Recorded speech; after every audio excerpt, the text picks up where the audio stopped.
Assalamualaikum warahmatullahi wabarakatuh. Apa kabar kalian semua?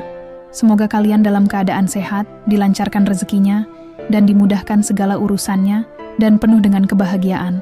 Sebelum masuk ke cerita, jangan lupa bantu like, komen, dan subscribe ya. Semoga kalian semua selalu dalam lindungannya. Hujan rintik turun perlahan, membasahi trotoar yang mulai gelap oleh senja. Jakarta selalu sibuk, bahkan saat cuaca tidak bersahabat. Aku duduk di dalam mobilku yang terparkir rapi di seberang kafe kecil yang baru saja dibuka beberapa minggu lalu. Letaknya strategis, di sudut jalan protokol yang ramai. Di balik kaca jendela mobilku yang mulai berembun, mataku terpaku pada satu sosok. Sosok yang selama ini kusebut rumah. Suamiku. Tanganku gemetar saat melihatnya berdiri di bawah lampu neon yang menyala redup. Bukan karena ia sendirian, tapi karena ia tidak sendiri. Di sisinya, seorang perempuan muda dengan dress pastel, rambut panjang tergerai, dan tangan yang menggenggam lengan suamiku erat, seolah-olah itu miliknya. Aku menelan ludah. Rasanya perih, dadaku sesak. Tapi tubuhku terpaku, tidak mampu bergerak. Seolah-olah dunia berhenti hanya untuk memperlihatkan kepadaku kenyataan paling pahit dalam hidupku. Suamiku, Dimas, sedang tertawa. Tertawa kecil sambil menyentuh pipi perempuan itu. Sentuhan yang dulu sering dia berikan padaku. Sentuhan yang dulu membuatku merasa spesial. Yang lebih menyakitkan lagi adalah tempat mereka berdiri. Mereka berdiri di depan sebuah kafe bernama Teras Jingga. Tempat yang mungkin tampak biasa bagi orang lain, tapi tidak bagiku. Itu adalah milik ayahku. Ayahku membeli tempat itu sebagai hadiah ulang tahunku tahun lalu mempekerjakan orang-orang kepercayaannya untuk mengelolanya. Suamiku tidak pernah tahu soal ini. Aku tidak pernah menceritakan bahwa kafe itu milik keluarga kami. Aku ingin tempat itu menjadi rahasia kecilku. Tempat aku bisa kabur dari hiruk-pikuk rumah tangga, dari kelelahan menjadi istri sempurna. Dan sekarang, di tempat rahasia itu, aku justru melihat kehancuran paling nyata dalam hidupku. Klakson mobil dari belakang membuyarkan lamunanku. Aku sadar sudah hampir 10 menit aku hanya duduk dan memperhatikan mereka. Dengan tangan gemetar, aku mengambil ponsel. Ku ketik pesan untuk seseorang, tapi jari-jariku berhenti di tengah jalan. Apa gunanya? Apa aku ingin mengonfrontasi Dimas sekarang? Atau menunggu dia pulang dan melihat apakah dia masih mampu menatapku? Seperti biasa, aku menghela napas, panjang dan berat. Kurbahkan tubuh ke kursi, mencoba berpikir jernih. Tapi bagaimana mungkin? Ini bukan sekadar dugaan. Ini bukan lagi firasat. Ini nyata. Aku melihatnya sendiri. Dengan napas yang masih belum stabil, aku menyalakan mesin mobil dan memutuskan untuk pulang. Sepanjang perjalanan, mataku panas. Tapi air mata belum juga jatuh. Mungkin tubuhku sedang menyiapkan diri untuk badai yang lebih besar. Mungkin air mataku menunggu saat yang lebih tepat. Mungkin aku hanya terlalu marah untuk bisa menangis. Saat tiba di rumah, suasana hening. Rumah 2 lantai yang selama ini terasa hangat, kini serasa kosong dan asing. Aku melepas sepatu pelan-pelan, masuk ke ruang tamu, lalu duduk di sofa abu-abu yang biasa kami duduki berdua. Foto pernikahan kami masih tergantung di dinding.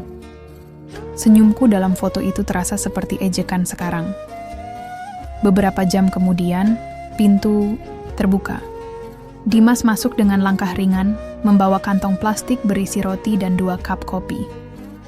"Hai sayang. Maaf telat, tadi mampir beli kopi kesukaanmu," katanya, tersenyum. Aku hanya memandangnya. Lama. Tanpa berkata apa-apa. Dia tidak menyadari tatapanku berbeda. Dia bahkan tidak menyadari bahwa wajahnya masih menyisakan kebahagiaan dari pertemuan sebelumnya. Bahagia yang bukan untukku. "Kenapa kamu liatin aku gitu?" tanyanya sambil meletakkan plastik di meja. "Kamu dari mana tadi?" tanyaku datar. "Ya itu, beli kopi. Terus muter-muter aja, nyari tempat buat ngobrol." "Bosen di rumah terus," jawabnya santai. "Sendiri?"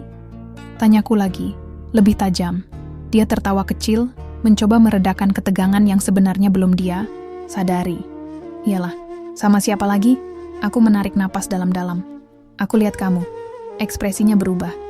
Lihat aku di depan teras jingga. Kafe yang kamu pikir tempat nongkrong biasa. Kamu pikir itu milik siapa? Dia tampak kebingungan. Ya, mana aku tahu. Apa hubungannya? Itu kafe milik ayahku, Mas. Aku yang merancang konsepnya. Aku yang ngasih nama. Dan tadi sore aku lihat kamu di sana bersama perempuan lain. Henning, tatapan kami bertemu. Aku bisa lihat pupil matanya mengecil. Napasnya tertahan. Ia seperti mencari alasan, tapi tidak tahu harus mulai dari mana. Aku bisa jelasin, katanya akhirnya. Aku mengangguk pelan. Silakan. Dia cuma teman lama. Kami nggak sengaja ketemu. Terus ngobrol sebentar. Sumpah nggak ada apa-apa. Sumpah? Aku tertawa, hambar. Sampai perlu sentuh pipinya? Sampai perlu gandeng tangan? Kalau itu cuma teman, kenapa kamu bohong bilang sendirian? Kenapa kamu harus ngarang cerita, Mas? Dia menunduk. Aku bisa lihat keraguan di matanya. Bisa mencium aroma ketakutan yang perlahan menyebar. Kamu udah lama curiga ya?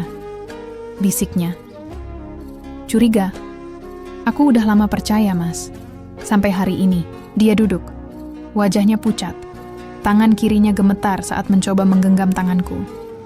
Tapi aku menarik tangan itu. Aku belum siap disentuh. Aku bahkan tidak yakin masih ingin disentuh olehnya. Dimas, kataku pelan. Berapa lama? Dia menutup wajah dengan kedua tangannya. Diam. Lalu, dengan suara nyaris tak terdengar, dia berkata, 2 bulan. 2 bulan. 2 bulan aku hidup dalam kebohongan.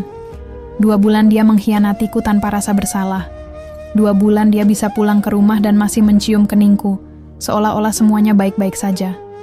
Aku berdiri. Perlahan, tapi pasti. Pergilah malam ini. Aku butuh ruang. Aku butuh waktu. Aku butuh berpikir sebelum memutuskan apakah aku masih mau jadi istrimu atau tidak. Sayang, tolong. Aku nyesel. Aku tidak menjawab. Aku melangkah ke kamar, mengunci pintu, dan untuk pertama kalinya sejak sore itu, aku menangis. Tubuhku gemetar. Selimut tak mampu menghangatkan luka yang menganga. Kepalaku berdenyut, tapi aku tidak peduli. Semua ingatan tentang pernikahan kami berputar seperti film lama.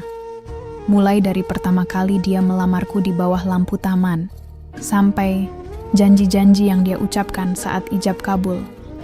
Janji yang sekarang cuma tinggal kata kosong. Malam itu aku tidak tidur. Aku hanya memeluk diriku sendiri, berharap pagi akan membawa sedikit kekuatan. Tapi di dalam hatiku, aku tahu tidak ada yang bisa kembali seperti semula setelah ini. Pagi harinya, Dimas sudah pergi. Tidak ada suara motor, tidak ada bau kopi, tidak ada pesan, hanya keheningan. Anehnya, aku merasa sedikit lega. Beberapa hari berikutnya, aku menghindari rumah. Aku lebih sering berada di teras jingga. Ayah tidak banyak tanya, hanya memelukku erat saat aku mendadak datang dan menangis di pelukannya. Dia tahu, aku tidak perlu menjelaskan apapun. Di sana, aku mulai membangun kembali serpihan diriku. Setiap hari, aku duduk di pojok kafe, melihat pengunjung datang dan pergi. Ada yang tertawa, ada yang bertengkar, ada yang duduk diam sambil menatap jendela. Dan aku perlahan belajar menerima bahwa tidak semua cinta bisa dijaga oleh niat baik saja. Kadang, cinta harus diuji, dan tidak semua orang lulus dalam ujian itu. Tapi kisahku belum selesai, dan aku belum menyerah. Hari kelima tanpa Dimas. Aku mulai terbiasa dengan keheningan pagi. Tidak ada suara piring dari dapur. Tidak ada pesan manis yang biasanya dia kirim sebelum berangkat kerja. Tidak ada tawa tiba-tiba yang selalu datang dari candaan receh yang hanya dia pahami. Tapi, justru dari ketidakhadiran itulah, aku mulai merasa utuh kembali. Entah mengapa, rasa kehilangan itu tidak lebih menyakitkan daripada saat melihatnya menggenggam tangan perempuan lain. Di kafe, aku mulai membantu kasir. membantu barista menyajikan kopi, bahkan terkadang mengambil pesanan pelanggan. Semua orang di sana tahu aku putri pemilik tempat itu. Tapi mereka tetap memperlakukanku dengan hormat dan tanpa belas kasihan. Mungkin itu yang kubutuhkan.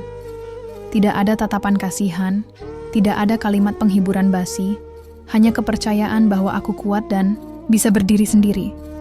Hari itu seorang perempuan datang. Perempuan yang sama yang kulihat bersama Dimas. Dia masuk ke kafe dengan langkah ragu, mengenakan blus putih sederhana dan celana kulot hitam. Wajahnya lebih muda dari perkiraanku.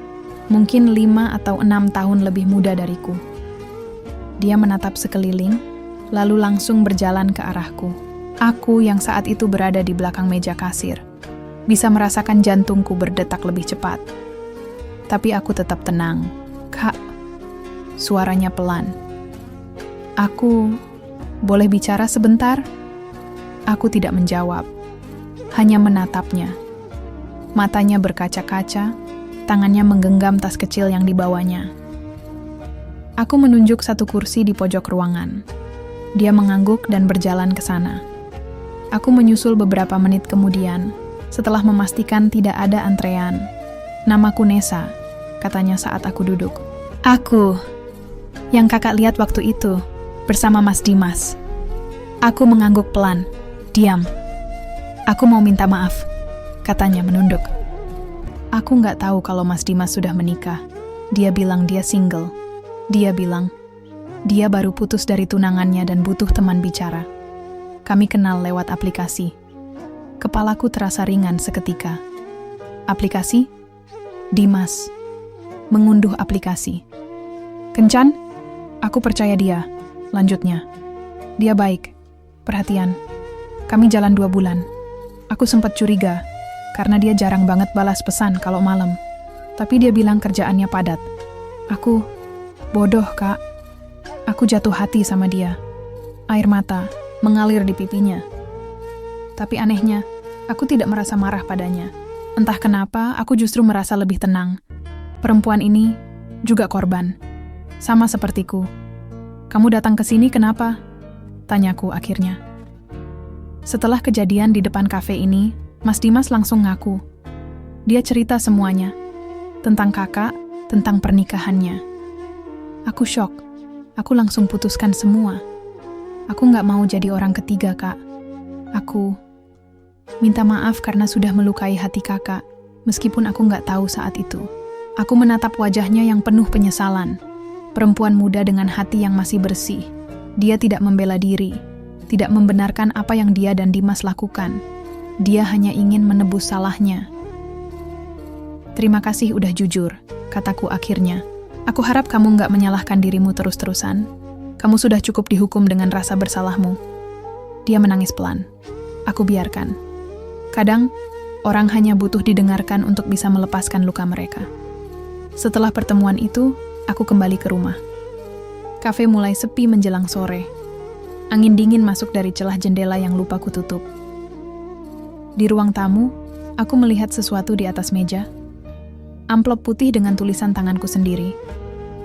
Ternyata surat yang dulu pernah kutulis untuk Dimas saat ulang tahun pernikahan pertama kami. Surat yang tidak pernah kuberikan, karena terlalu pribadi. Ternyata Dimas menemukannya dan mengembalikannya. Di atasnya ia menuliskan, "Aku baca ini tiap malam. Maaf aku menghancurkannya. Aku tidak tahu harus menangis atau tertawa." Surat itu penuh harapan tentang masa depan kami, tentang anak-anak yang ingin kami besarkan, tentang rumah yang ingin kami bangun dari kepercayaan. Dan semuanya kini hancur, tidak oleh orang lain, tapi oleh orang yang kuberi kepercayaan penuh.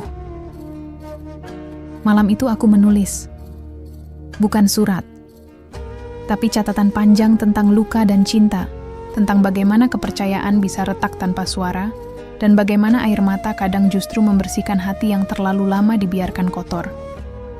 Beberapa hari setelahnya, Dimas kembali. Dia tidak masuk ke rumah, hanya berdiri di depan pagar, menatapku dari jauh. Aku keluar, mengenakan jaket panjang, berdiri beberapa meter darinya. "Aku tahu kamu belum siap bicara," katanya pelan. Tapi aku tetap datang.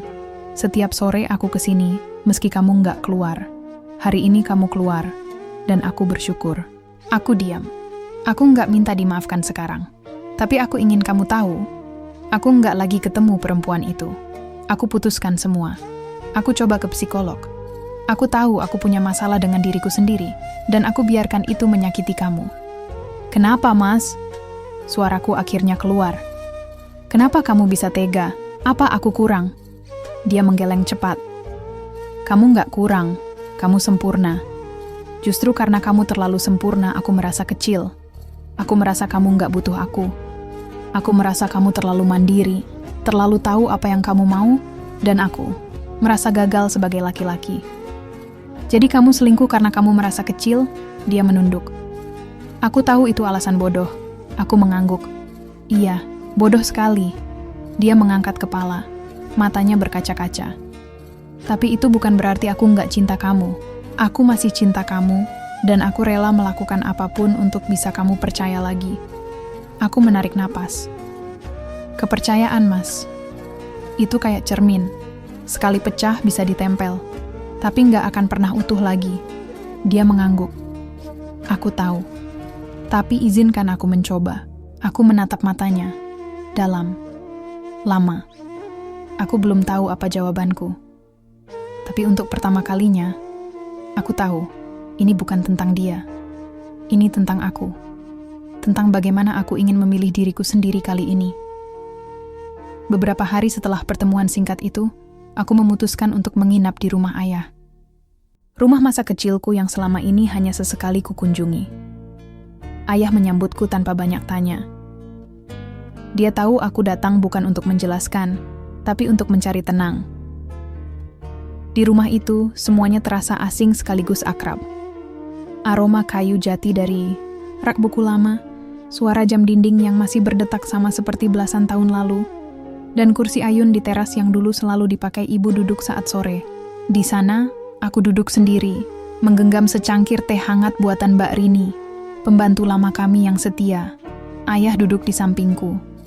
Kami hanya diam, menatap langit yang mulai menguning. Angin membawa suara daun yang jatuh. Dimas datang ke kafe kemarin, kata ayah akhirnya. Suaranya tenang, tapi jelas. Aku menoleh pelan. Dia bilang apa? Dia minta maaf padaku. Dia bilang dia menyesal sudah menyakitimu. Tapi aku hanya menatapnya. Lama. Lalu bilang, kalau kau mencintai putriku, kau tidak akan membuatnya tidur dengan air mata. Aku menunduk. Ada sesuatu yang hangat dan pedih yang menjalar di dadaku saat mendengar itu. Dan dia cuma diam, lalu pergi. Aku menarik napas panjang. Aku tidak tahu harus apa ya. Aku benci dia, tapi aku masih mencintainya. Ayah mengangguk. Cinta bukan masalah bisa atau tidak bisa. Cinta itu proses menerima. Tapi jangan pernah biarkan cinta jadi alasan untuk membenarkan pengkhianatan. Aku menatap wajah tua ayah. Keriput di sudut matanya lebih dalam dari terakhir kali aku perhatikan. Waktu telah banyak mengubahnya, tapi kebijaksanaannya tetap sama. Tegas, tapi lembut. Ayah dulu pernah diselingkuhi, Ibu, tahu? Katanya tiba-tiba. Mataku membelalak. Apa? Iya. Waktu kamu masih kecil, Ibu punya teman dekat dari kantor. Aku tahu. Tapi aku diam. Karena aku pikir, mungkin itu hanya fase. Tapi makin lama, aku sadar. Aku sedang membohongi diriku sendiri. Aku menggenggam cangkir teh lebih erat. Aku dan ibu akhirnya bicara. Lama, jujur. Dan kami putuskan untuk tetap bersama. Bukan karena aku lupa atau memaafkan begitu saja, tapi karena kami berdua mau belajar ulang dari awal. Kami bangun lagi dari nol, tanpa mengungkit-ungkit luka tiap hari. Tapi itu berat sekali, Nak. Butuh waktu, butuh kesabaran, dan butuh dua orang yang sama-sama mau memperbaiki. Bukan satu. Aku tertunduk, diam. Jadi sekarang, pertanyaannya bukan, apakah kamu masih cinta dia? Tapi, apakah kamu bisa percaya lagi sama dia? Dan yang lebih penting lagi, apakah dia pantas dipercaya lagi? Malam itu aku tidur di kamar lamaku. Foto-foto masa kecil masih tertempel di dinding. Aku menatap diriku yang masih polos dalam bingkai kecil. Gadis, kecil dengan senyum lebar dan mimpi yang terlalu banyak. Di balik senyum itu, aku sadar. Dulu aku punya satu keyakinan. Bahwa jika aku mencintai seseorang dengan tulus, maka semuanya akan baik-baik saja. Kini aku tahu, cinta tidak cukup. Pagi berikutnya, Dimas mengirim pesan. Pendek. Aku tahu kamu butuh waktu. Tapi kalau kamu bersedia, aku mau ikut terapi pasangan. Aku nggak akan maksa. Aku cuman mau bilang, aku siap diperbaiki. Sama-sama. Aku membaca pesan itu berkali-kali. Ada bagian dalam diriku yang ingin langsung menolak. Tapi ada juga bagian kecil, nyaris tak terdengar, yang berkata, beri kesempatan untuk mendengar dulu, bukan memutuskan. Hari Sabtu, aku datang ke tempat terapi. Sebuah klinik kecil di daerah Bintaro. Interiornya sederhana, dengan poster-poster, motivasi tentang komunikasi dan pemulihan hubungan. Dimas sudah duduk di ruang tunggu, rambutnya sedikit lebih panjang. Wajahnya tampak lebih tirus. Mungkin dia pun susah tidur seperti aku. Saat melihatku, dia berdiri refleks tapi tak mendekat. Dia hanya memberi senyum kecil yang tak berani penuh. Kami duduk bersama di depan seorang terapis perempuan bernama Bu Rina. Usianya sekitar akhir 40-an. Wajahnya ramah dan tenang, seperti guru bahasa Indonesia zaman sekolah dulu. Sesi dimulai dengan pertanyaan sederhana. Apa yang membuat kalian masih mau duduk di sini bersama? Dimas menjawab lebih dulu. Karena aku masih mencintainya, dan aku ingin memperbaiki semuanya. Aku menatap Bu Rina. Karena aku belum bisa memutuskan untuk bercerai. Dan aku ingin tahu, apakah kepercayaan bisa benar-benar diperbaiki atau tidak. Kami bicara lama. Membongkar luka satu persatu. Dimas jujur soal ketakutan dan inferioritasnya, tentang bagaimana dia merasa tak selevel denganku, tentang rasa malu yang membuatnya lari ke pelukan orang lain. Aku bicara tentang pengkhianatan, tentang tidur malam tanpa damai, dan tentang harapan-harapan kecil yang hancur perlahan. Setelah sesi selesai, aku berjalan keluar tanpa berkata banyak. Dimas tidak memaksa. Dia tahu batas. Dia hanya mengikuti dari belakang, lalu pulang dengan mobil yang berbeda. Sore itu aku kembali duduk di teras jingga, melihat pelanggan tertawa, menikmati kopi, dan bercengkerama seperti hidup ini tidak punya luka. Tapi hidup memang tetap berjalan, bahkan saat kita masih berdarah. Dan disinilah aku sekarang, belum memutuskan, belum memberi maaf, tapi juga belum menutup pintu sepenuhnya.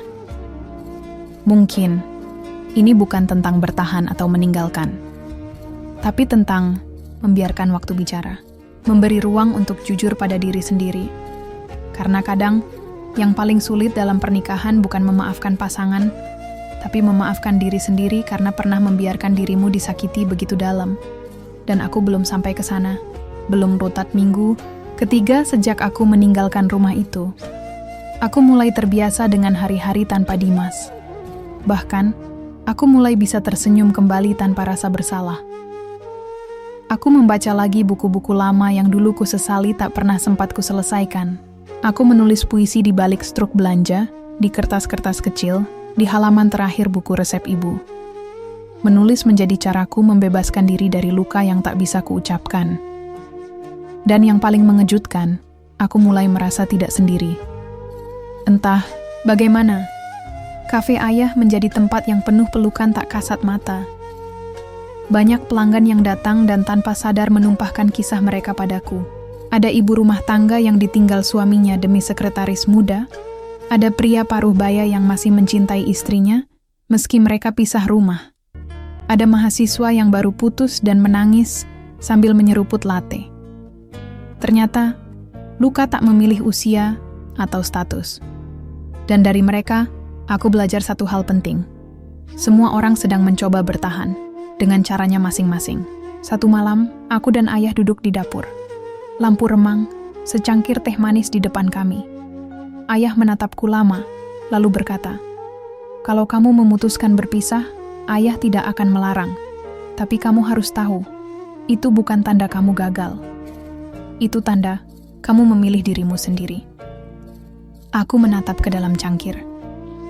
Uap teh mengaburkan penglihatanku, entah karena panas atau karena mata yang tiba-tiba basah. Kalau kamu memutuskan bertahan, ayah pun takkan menghakimi. Tapi pastikan kamu tidak bertahan karena takut sendirian.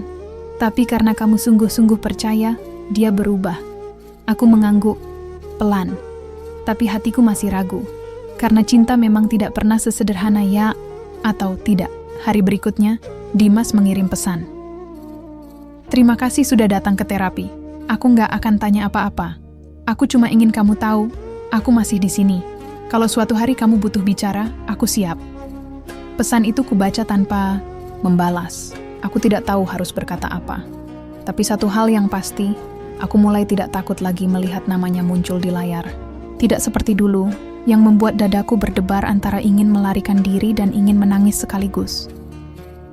Beberapa hari setelahnya, aku pulang ke rumah untuk mengambil beberapa pakaian. Rumah itu terasa asing, sepi. Dimas sedang tidak ada. Aku membuka lemari dan menemukan baju-bajuku masih tergantung rapi. Bahkan lipatannya masih seperti saat terakhir aku membereskannya. Di meja rias, ada botol parfumku yang tinggal setengah, dan di dalam laci, sebuah buku kecil dengan sampul hitam. Aku buka perlahan. Ternyata itu jurnal Dimas. Entah sejak kapan dia menulis. Tapi halaman-halamannya penuh tulisan tangan yang tak rapi, seperti dicoret dalam keadaan emosi. Aku bodoh. Aku takut kehilangan dia. Dia terlalu sempurna. Aku merasa tidak cukup. Dia mulai menjauh, tapi mungkin itu cuma perasaanku. Hari ini aku berbohong, dan aku merasa busuk. Tuhan, aku ingin kembali. Tapi aku hancurkan semuanya. Aku menutup jurnal itu dengan perasaan campur aduk. Di satu sisi, aku merasa marah, karena semua pengakuan ini datang setelah semuanya terlambat. Tapi di sisi lain, aku melihat sisi Dimas yang selama ini tidak pernah dia tunjukkan padaku. Ketakutannya, rasa bersalahnya, dan keinginannya untuk dipahami. Apakah itu cukup untuk membuatku kembali? Aku belum tahu. Satu malam, setelah sesi terapi kelima, kami duduk di bangku taman di luar klinik. Tak ada suara selain angin dan gesekan daun. Dimas menatap langit lalu berkata, "Kamu tahu, aku sering mimpi kamu pergi. Dan aku bangun dengan napas tercekat." Aku menoleh. "Tapi kamu juga mimpi jalan sama perempuan lain." "Nyata, malah." Dia tertawa kecil, pahit. "Iya, dan itu mimpi paling bodoh yang pernah aku kejar." "Kamu tahu, Mas," kataku pelan, "kadang bukan tentang siapa yang salah, tapi tentang siapa yang kuat cukup lama untuk bertahan saat yang lain hilang arah. Dan aku capek jadi yang kuat terus." Dia mengangguk. "Aku tahu, karena itu sekarang aku belajar jadi kuat.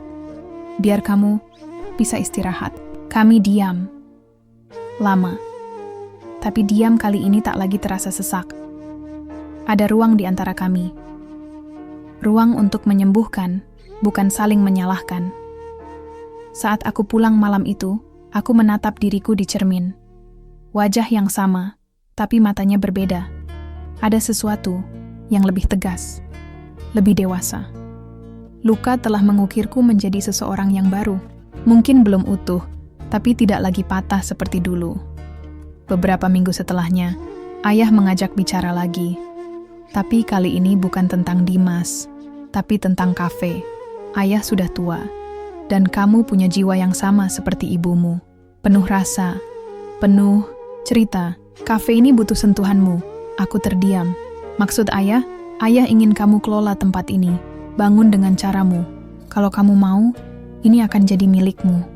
Aku hampir menangis. Bukan karena tawaran itu, tapi karena kepercayaan yang diberikan ayah, yang begitu besar di saat aku sendiri belum sepenuhnya percaya pada diriku sendiri. Dan untuk pertama kalinya, dalam hidupku, aku merasa, mungkin inilah awal baru yang sebenarnya. Sebuah rumah yang dibangun bukan atas nama pernikahan, tapi atas nama keberanian, dan pilihan untuk hidup bukan karena seseorang, tapi bersama diri sendiri terlebih dahulu. Aku belum tahu bagaimana kelanjutan hubunganku dengan Dimas. Kami masih menjalani terapi, masih bicara pelan-pelan. Tapi sekarang aku tahu, apapun keputusanku nanti, itu bukan akhir dari segalanya. Karena hidup bukan tentang siapa yang tetap tinggal, tapi siapa yang berani melangkah, bahkan setelah seluruh hatinya pernah hancur. Beberapa bulan berlalu, kafe milik ayah kini perlahan mulai berubah wujud. Aku menambahkan rak buku di sudut ruangan, mengganti lampu gantung dengan yang lebih hangat, bahkan menambahkan program pembacaan puisi setiap malam Jumat. Pelanggan makin ramai. Beberapa bahkan datang hanya untuk menulis, membaca, atau sekadar mendengarkan musik instrumental yang diputar pelan-pelan dari speaker tua yang kini kuperbarui. Dan perlahan, aku pun ikut berubah. Aku mulai mengenali siapa diriku di luar status sebagai istri Dimas. Aku mulai bangun tidur tanpa merasa perlu melihat notifikasi pesan dari siapapun. Aku belajar menyeduh kopi sendiri dengan takaran yang pas, merapikan laporan keuangan kafe, dan bahkan mengurus pemasaran di media sosial. Semua hal yang dulu kupikir hanya bisa kulakukan kalau ada dia, ternyata bisa juga kulakukan sendiri. Sementara itu, terapi kami masih berjalan, tapi kini frekuensinya tak seintens dulu. Bu Rina berkata, kadang, jarak memberi lebih banyak kejelasan daripada kedekatan yang dipaksakan. Aku mengerti maksudnya. Aku dan Dimas kini tidak berbicara setiap hari. Tapi saat kami bicara, kami jujur. Tidak lagi berbasa-basi atau berusaha menyenangkan satu sama lain. Tidak lagi berpura-pura baik-baik saja. Satu sore, Dimas datang ke kafe. Aku tak diberitahu sebelumnya. Tapi ayah tidak menghentikannya.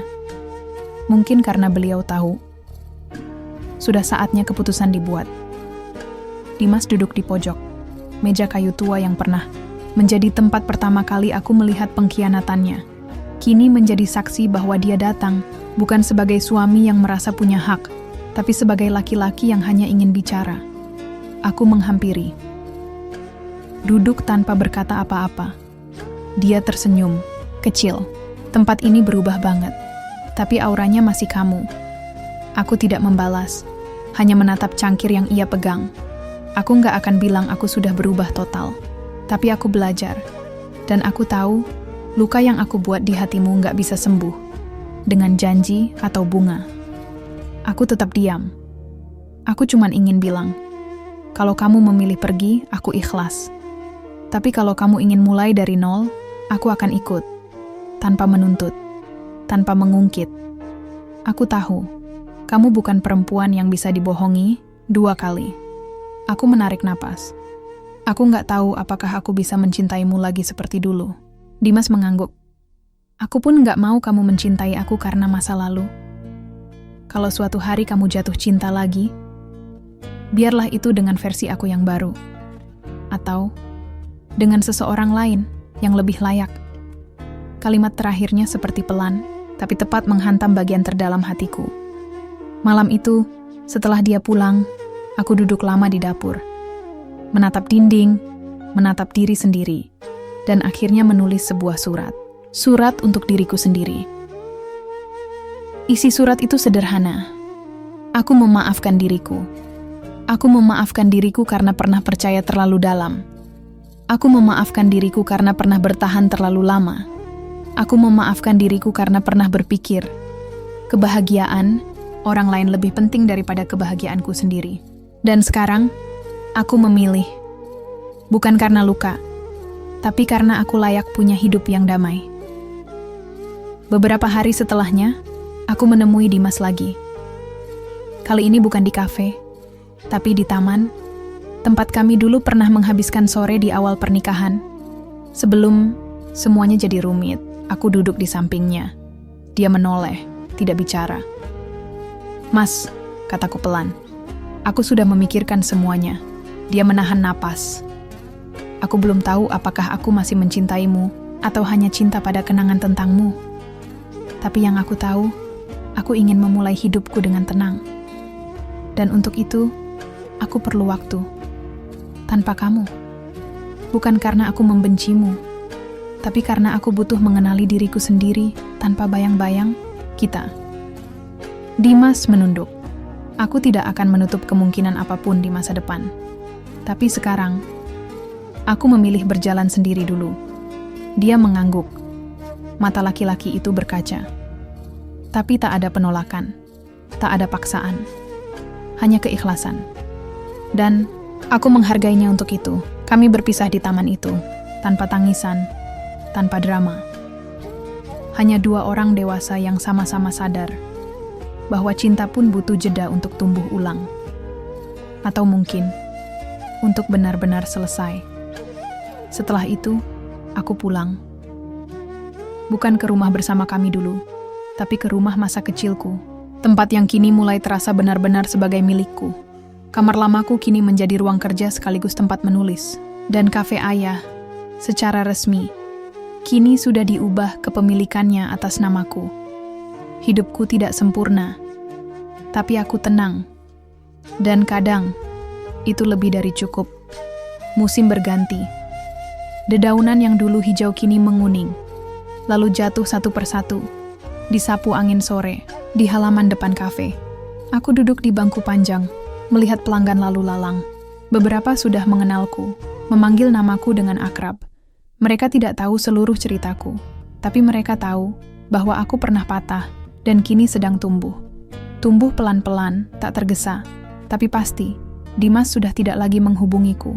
Sudah hampir 6 bulan sejak pertemuan terakhir kami di taman itu. Aku tahu dia memilih mundur bukan karena menyerah, tapi karena dia menghormatiku. Dan mungkin itu bentuk cinta paling jujur yang pernah ia tunjukkan. Melepas saat tahu genggaman bisa menyakitkan. Aku tidak pernah menghapusnya dari hidupku. Foto-foto kami masih kusimpan di folder tersembunyi. Bukan karena berharap kembali, tapi karena aku tak ingin membenci masa lalu yang membentukku menjadi diriku hari ini. Dan Dimas, bagaimanapun, pernah menjadi bagian dari hari-hari terbaikku. Satu sore, aku menerima undangan reuni dari teman SMA. Di sana, aku bertemu banyak wajah lama. Wajah yang dulu penuh rencana, kini penuh kisah hidup. Beberapa bercerai, beberapa menikah 2 kali, beberapa masih sendiri dan bahagia. Di antara mereka, aku melihat sosok yang sempat hilang dari memoriku. Arga. Dulu kami hanya teman satu geng, tak terlalu dekat, tapi cukup akrab untuk tertawa bareng dan saling ejek soal nilai ujian. Kini, ia berdiri di depanku dengan tubuh yang lebih tinggi, rambut sedikit beruban di pelipis, dan senyum hangat yang masih sama. "Kamu masih suka nulis puisi?" tanyanya saat kami duduk bersama di sudut ruangan yang sedikit lebih sepi. Aku tersenyum. Bahkan sekarang, itu jadi hidupku. Arga mendengarkan dengan sabar saat aku bercerita tentang kafe, tentang ayah, bahkan tentang keputusanku berpisah. Aku tidak menyebut nama Dimas. Bukan karena ingin menyembunyikan, tapi karena kisah itu bukan lagi sesuatu yang perlu ditegaskan. Hanya bagian dari perjalanan. Mungkin Tuhan membuat kita berputar-putar, katanya, supaya saat akhirnya kita duduk di tempat yang tepat, kita tahu cara menikmatinya. Kalimat itu tinggal di kepalaku lama setelah malam itu selesai. Arga mulai sesekali datang ke kafe. Kadang hanya minum teh, kadang membawa buku atau gitar. Dia tidak pernah menyentuh soal masa laluku, tidak juga tergesa memberi harapan. Tapi setiap kehadirannya membawa ketenangan. Aku merasa bisa menjadi diriku sendiri saat bersamanya, tanpa harus menjelaskan apapun. Dan itu menyembuhkan. Suatu malam, setelah kafe tutup, kami duduk berdua di teras. Lampu gantung temaram, udara sejuk, dan hanya suara jangkrik yang menemani. "Kalau kamu diberi kesempatan memulai semuanya dari awal," tanya Arga pelan, "apa yang akan kamu lakukan?" Aku tersenyum. Aku nggak ingin mulai dari awal.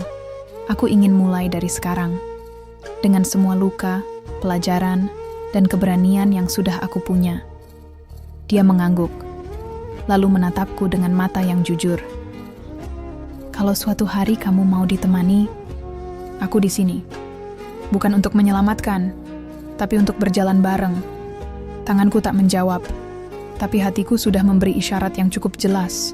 Aku tak ingin terburu-buru. Tapi untuk pertama kalinya aku merasa aku tidak sedang menunggu siapa-siapa. Aku hanya menjalani. Beberapa minggu setelah itu, aku berdiri di depan kaca besar kafe, melihat pantulan diriku sendiri.